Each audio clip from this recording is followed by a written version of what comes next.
Konnichiwa and welcome to Top Class Tokyo, a weekly Weeb podcast about life in Japan and the collision of Asian and American culture. I am your host, Kim Sensei, English teacher by day and by night, podcaster extraordinaire, broadcasting to you from Tokyo, Japan.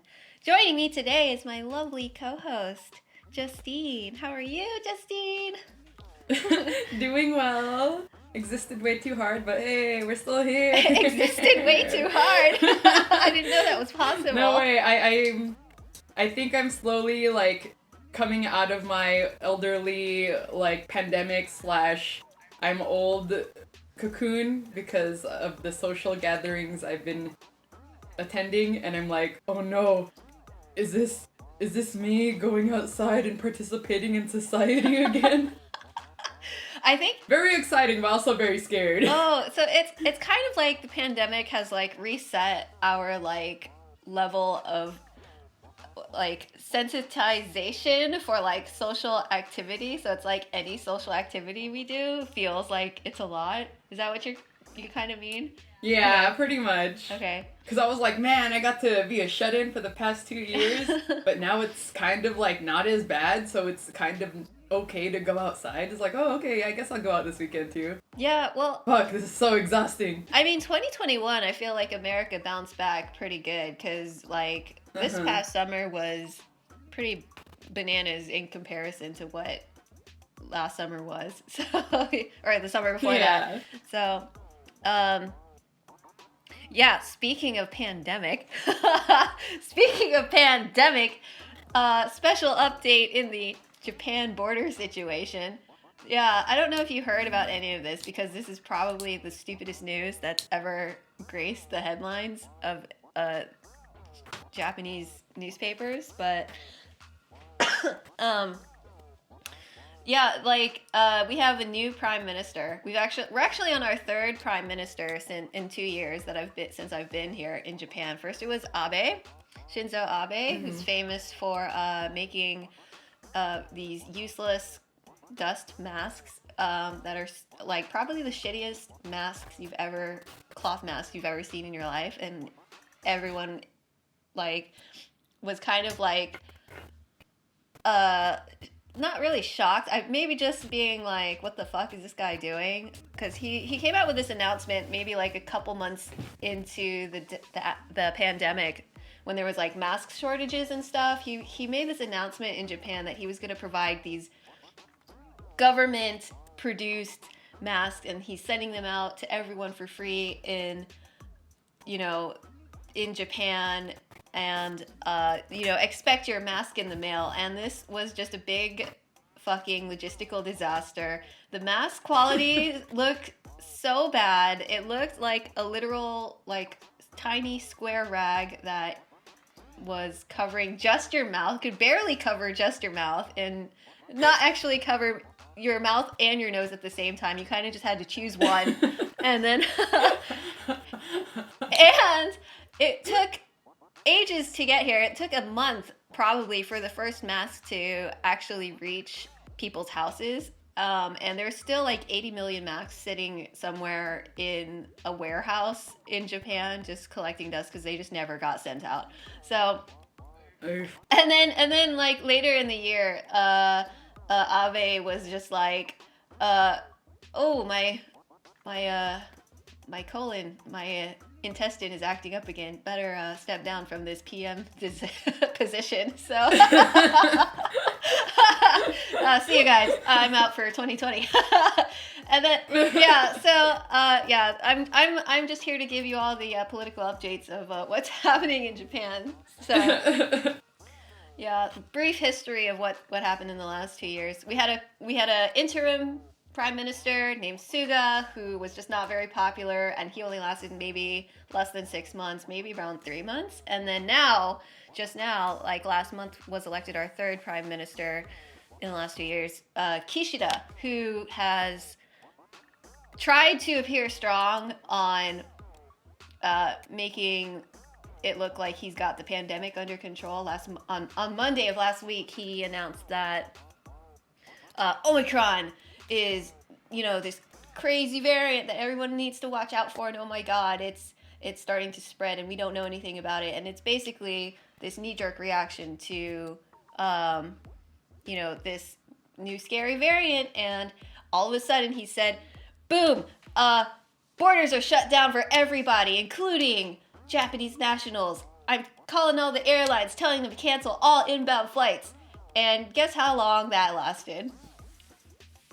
A week? Not even. 24 hours, he reversed his decision. So, 24 hours trying to look like he's hard and fucking poser. Like, so...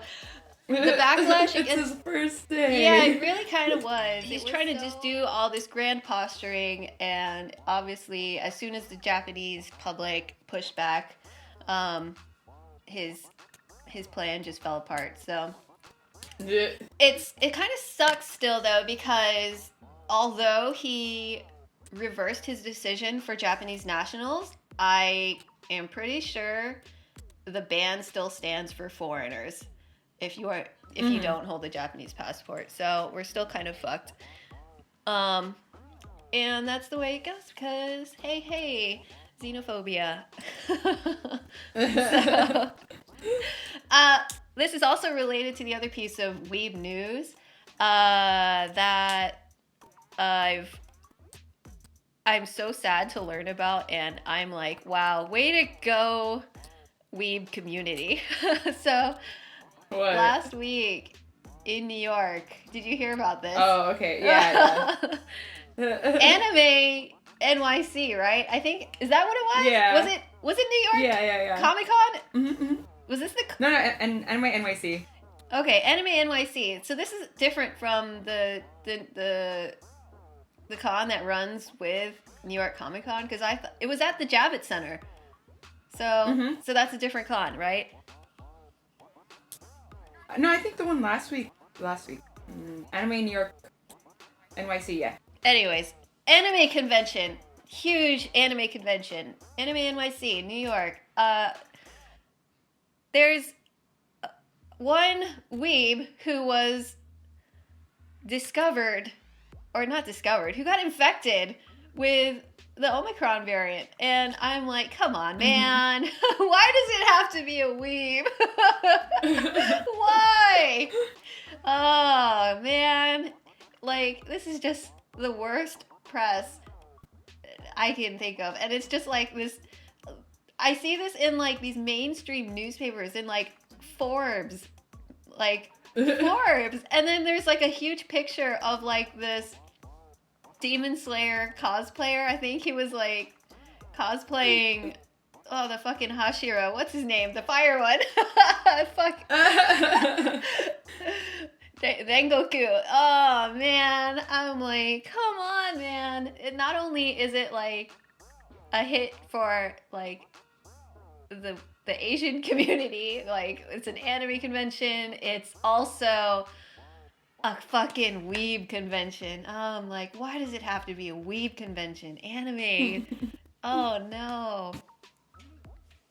And now I'm just like, I'm a little worried because, AX is supposed to happen in July. So it's like, this is like, I mean, it's kind of to be expected. You're going to have a convention. You're going to spread some diseases. Like you're going to catch something at a convention. That this is not anything new that we're learning, but still, like, I'm glad that particular cosplayer is okay, and I'm hopefully, that this person... Actually, it would be kind of good news, like a silver lining, if this person, spoke out and was like, hey, good thing I'm vaccinated and I only got a little sick, which, I don't know, maybe I'm just trying to look at the glass half full, but...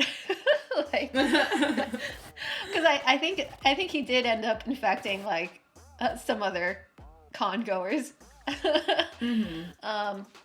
But if anything, that would emphasize more the importance of vaccination, because it's like, okay, well, if it wasn't a requirement for people to be vaxxed and they were exposed to Omicron, it's kind of like, well, you're fucked most likely more than others who are vaccinated, so the system is kind of working in terms of showing proof of vaccination. But I've also heard that at Anime NYC, there are people that were using fake vaccination cards too. Yeah. So it's kind of like... I'm sure that's true all over the country, given how easy it is to fake a vaccination card. There's literally nothing on it to, prevent fakes from happening. It's just a piece of paper. Yeah. I want to... I wish there had been time to implement something a lot stronger, but, we were just trying to even manage vaccine rollout at the time, and that was the highest priority. Mm-hmm. So, I don't even know. Like, if there's some... I feel like it's gonna happen. It's on there. It's definitely on the government's minds for improving the system in the future, and hopefully... At the same time, I can see both sides of the debate, because it's like, how strict do you want vaccine policy to be in this country and around the world, right? Because it's like, it's still people's rights to decide, but at the same time, we have to think about public health. So, yeah, I'm sorry, guys. This is very political. This is a very political episode today. Oops. Yeah, well, I guess that's kind of like anything when you talk about the pandemic now these days. It's always like it's a global thing. It affects everyone all around the world now. So yeah. Anyways, well, what do we have to distract ourselves? Netflix. Yeah. So I don't know. Justine, unfortunately, does not have a Netflix account, so... I did my homework, though. Okay. And I kind of I went down this whole... Is it Arcane? Arcane. Arcane. I don't know how to speak English. Sorry. So, me being poor, I don't have Netflix. However, I did watch a lot of reviews on YouTube about Arcane and how great it is. And I actually went on this, tangent of watching reviews of people who are, licensed psychologists breaking down the relationships of some of the characters in the game, and I had such a feels trip for Jinx, and I was like, fuck me. Feels. So I had not watched it, but the feels are very, very much invested into this character development. Also to the point where I'm watching this is what season 2 is gonna be like. Shit. And then it's like, these are all the little details you probably missed if you watched it, and and also this is all the cutscenes for some of the actual storyline for League, and I was just like, well, here I am. I guess I'm gonna learn all the League lore now. Yeah, this is about to happen to my YouTube algorithm. It's just about to show me everything League of Legends, Arcane. So I just ruined my YouTube algorithm as well, but. It's okay, I spent a good 4 hours watching these are the parallels of actual League lore and Arcane lore and how they are not the same, and that's okay. And I was just like, alright, I'm in for it. Damn, 4 hours? That would have put you already halfway through the season. So I kind of feel like, okay, this is really interesting to see the overlap, because I'm the one who actually watched the series, and you're the one who's actually done the research, because I am, unfortunately, not much of a gamer outside of JRPGs. So, so League is not something I'm very familiar with, other than watching KDA music videos and which is not just even watching League. Worlds every year just to see all the halftime shows and same. It's I'm more not gonna lie, their openings are super solid for Worlds, and I'm just like, god damn, this production value. Yeah, it's just I'm into Riot Games as an entertainment company and not actually as a game company. So that's so funny though, because a lot of the reviews that I've seen, a lot of people were all like, yeah, fuck playing League, but everything League adjacent is quite good. And I'm just like, yeah, you right. Yeah, that's so funny. And then I wanted to also bring up the cool experience that both Justine and I had back in pre-pandemic times. When was it? 2018, 2017, a few years ago, that We actually we went to Riot. Yeah, we went to Riot. Like, Justine knows someone who actually works at Riot. So while I was in LA, after an anime expo one summer, we actually got this exclusive behind-the-scenes tour of the Riot Games campus in Santa Monica, which was so amazing, which is the headquarters. They have offices all over the world. They have, like, I don't know, around like 20 offices maybe around the world, but the Santa Monica office is their headquarters, the biggest campus. It's so beautiful, and it is so reminiscent of what it feels like to be in like the Silicon Valley / Silicon Beach feeling, that they have the same kind of like tech vibe that like the Google campus does, that there are all of these amazing facilities to take care of all the employees. There's like a giant food hall with different little eateries with just the most amazing food. They were serving like roasted chicken hearts with like spices and herbs sprinkled on them, and like just the most exquisite dishes you can see at, like, this is not your typical like food court. This is a food hall, like artisanal food hall with like with just the most amazing meals selection that you could possibly think of. And it's in, beautiful sunny Los Angeles, perfect weather. It's like they have we went to visit the actual esports arena. We got to see all like around their different departments. They have oh my god, I can't even like personal favorite of the nap room and the arcade. Yeah, we got with to giant operation. We got to see the actual dance practice room where they filmed where they practiced the choreography for like the pop stars KDA dance, and like it was just so cool. And like every so often there would be like just this massive statue of a champion, and just seeing like getting to like walk through the halls and see like all the stuff that's in development and the sketches and the concept art.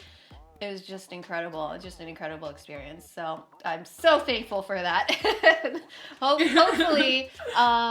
Hopefully another visit is in my future soon. So maybe I could get Apparently, because of pandemic, they limited a lot of things there when I was talking to my friends about it. So I'm glad you're able to experience it when you did. Okay, yeah. So that was a once in a lifetime it's different thing. now. Yeah, once in a lifetime experience. But yeah, that was so cool. I remember there was also like a secret library where you could like walk in through like this hidden bookshelf sliding door thing, and then there was like a little play sandbox thing you can play with.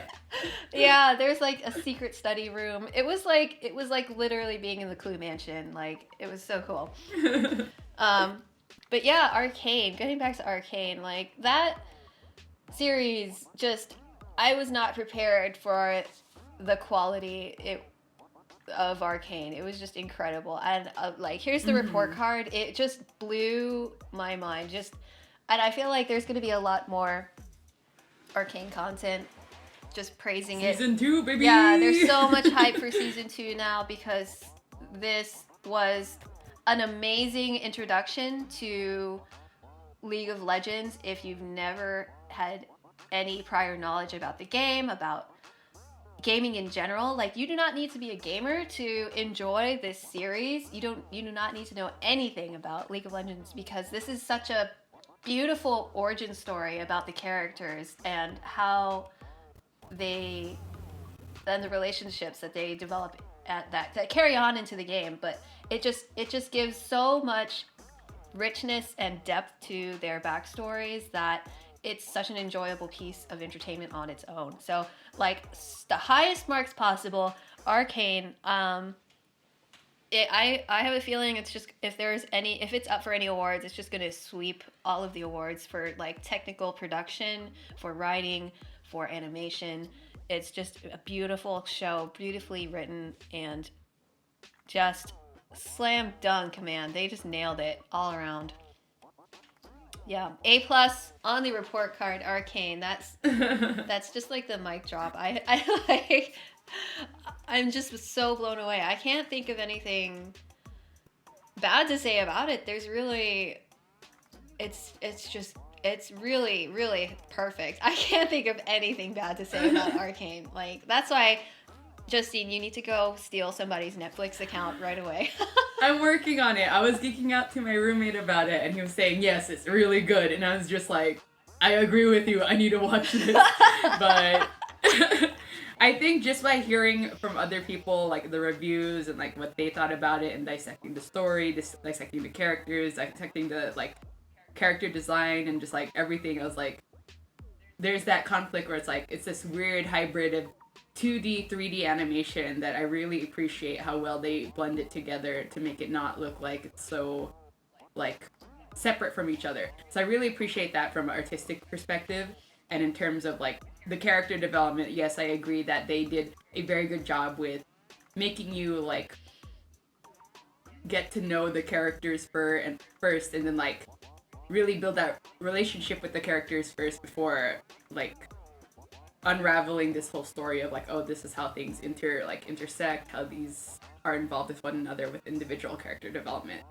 Since you did 4 hours of research for this episode, I'm very like I watched it or something. I'm so proud of you. I love your dedication to Top Class Tokyo, so thank you. But you mentioned that the lore for the series is different from the lore from the game. So, like, since I've never played the game, like, how are the two different? And I'm like, where are the gaps in the lore? In terms of like lore of what I've followed, oh no, they're like doing yard work. I'm sorry. For specifically for Vi and Jinx, they're initially not like connected in any way in the game, because like Jinx is like, oh, the background is she used to be this nice sweet girl and then now she's crazy, and then for Vi it was like, oh, she was an orphan and then that was her upbringing, and then the fact that this origin story is kind of like having them be involved, that there's differences in that. But because I wasn't very invested in the lore of League of Legends, the game itself, I was kind of like, oh good, because I like this story a lot more, and I also like how there's this like intermingling of all the other characters. I get it, they could probably do this for like other games as well, but how well thought out they were able to blend it together. I was like, okay, yeah, this is kind of like you're creating your own worlds with all these different aesthetics, where it's like, oh, there's a people with the ninja stuff, there's a people with the mecha stuff, it's like a lot of these like nerd realm related things that I'm glad they're able to make a whole little like story that intertwines them all together. But that's just me being like, character design, but great story, yes, all the nerd things, I'm gonna watch this.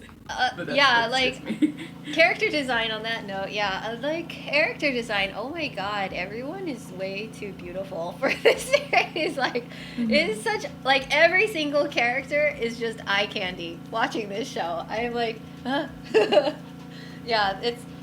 High key all for the Vi Caitlyn ship. I'm just like, oh hell yeah. Yes, aggressive lesbian sex.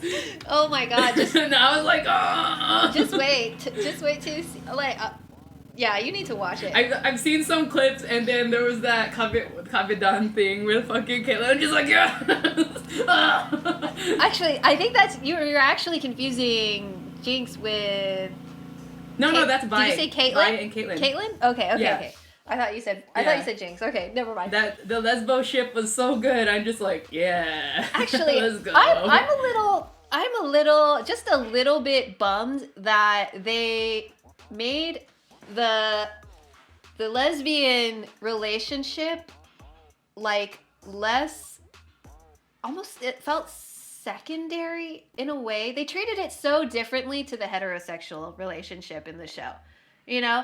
Because I felt like they towed such a delicate line with telling this story that the heterosexual relationship was so in your face and so explicit that it kind of stole the spotlight from the literal like protagonist relationship, like romantically, and they treated the lesbian relationship with Vi and Caitlyn so much more, with so much more subtlety because the heterosexual relationship between what's his name, Jace, and Medara, Mel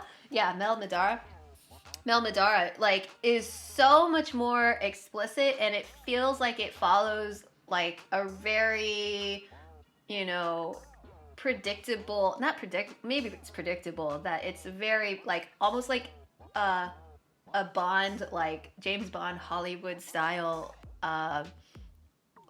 kind of, like, they literally have like a sex scene where like she is like orgasming into the universe, where there's like stars swirling in the background, and it's just like and man, I want a nut like that. Yeah, and then contrast that with the Caitlyn scene where they basically hold hands in bed, and I'm just like, yeah, it was so like it's such a, it fits the story that way, because the heterosexual sex scene is meant to kind of take you by surprise, and I guess it's a very much more of like a slow build up for V and Caitlyn.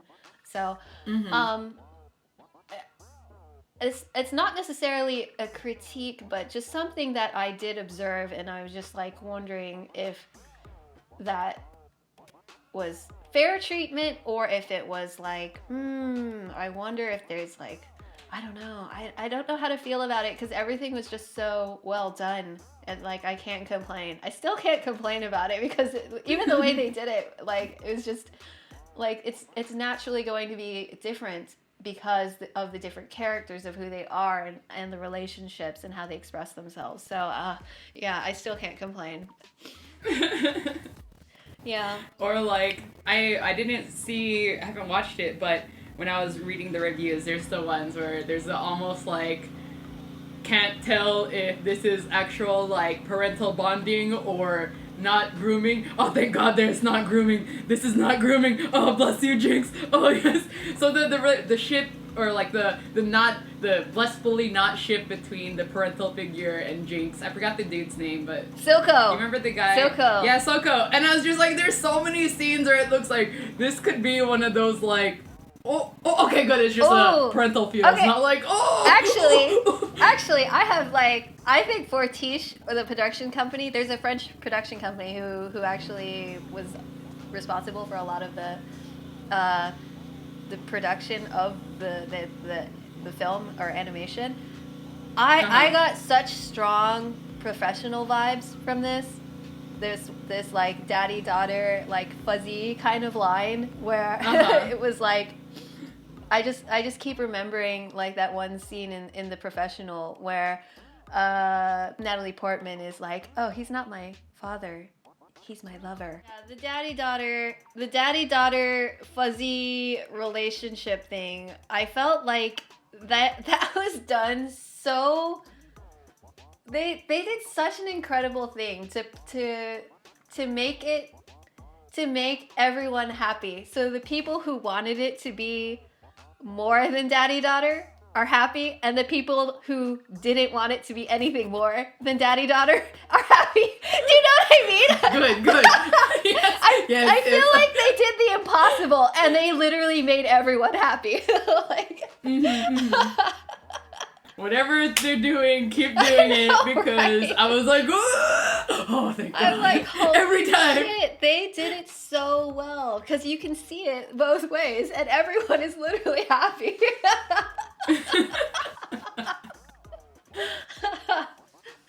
Man, they're just, yeah, and I'm just like, you just have to applaud them, like, for their skill. It's just, like, incredible. Yeah, so, I don't know how, I don't want this to be, like, 45 minutes of, like, sucking Arcane's dick, but well, it's happening. I don't know what to tell you. I'm stealing Netflix right now and binge watching this while I'm on the clock tomorrow. I mean, yes. Yeah, so A+, 10 out of 10. Highly recommend. Please watch Arcane. Man, that's all I have to say about that. Do I need to say my outro now? Is that it for the show? I don't. Our one episode of Arcane and Panera. Yeah, I think it's a pretty solid, like, digestible, like, drive to work episode. Well, I hope this helped you along on your commute. Have a great day, everybody. Class is dismissed. We'd like to end with some Q&A. We've never had Q&A. This is probably like going on our 9th episode now. But no, I've been gassing our channel. Maybe I just haven't checked my actual email yet. So yeah, I'll check that email one day, and I'll just wake up with an overflowing inbox someday. But I won't absolutely never lose hope. Finally, we'd like to end with some Q&A, hopefully in the future, but invites open. If you have any questions, comments, suggestions, or requests for topics you'd like to hear more about, please reach out to us on our social media at Top Class Tokyo on Instagram, YouTube, and Twitter, or send us an email at topclasstokyo@gmail.com.